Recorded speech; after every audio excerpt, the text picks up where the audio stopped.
പലതരത്തിലുള്ള തട്ടിപ്പിന്റെ വിവരങ്ങൾ പല ദേശങ്ങളിൽ നിന്ന് നാം കണ്ടിട്ടുണ്ട്, കേട്ടിട്ടുണ്ട്. അത്തരത്തിലേക്ക് ചേർത്ത് വെക്കാവുന്ന ഒരു തട്ടിപ്പിന്റെ വിവരമാണ് ഇപ്പോൾ കർണാടകയിലെ യാദഗിരി ജില്ലയിൽ നിന്നും പുറത്തു വരുന്നത്. സ്ഥിരം പയറ്റുന്ന നോട്ടിരട്ടിപ്പ് തട്ടിപ്പ് തന്നെയാണ് ഇവിടെയും ഈ തട്ടിപ്പുകാർ ഉപയോഗിച്ചിരിക്കുന്നത്. ഈ 1 ലക്ഷം രൂപ നൽകിയാൽ 10 ലക്ഷം രൂപ തിരികെ നൽകുമെന്നുള്ളതാണ് വാഗ്ദാനം. ഇതിനായി ചില പൂജകളും മന്ത്രങ്ങളും എല്ലാം നടത്തണം എന്നുള്ളതും വിശ്വസിപ്പിക്കും.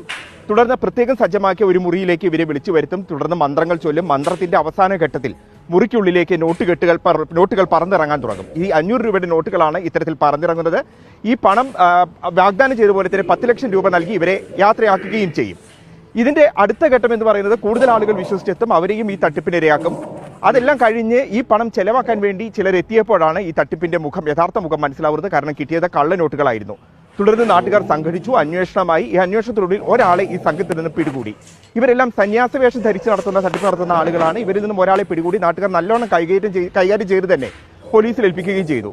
പക്ഷേ മറ്റൊരു രസകരമായ സന്നിധി, പോലീസ് ഇവരെ കൈക്കൂലി വാങ്ങി വിട്ടയച്ചു എന്നുള്ളതാണ്.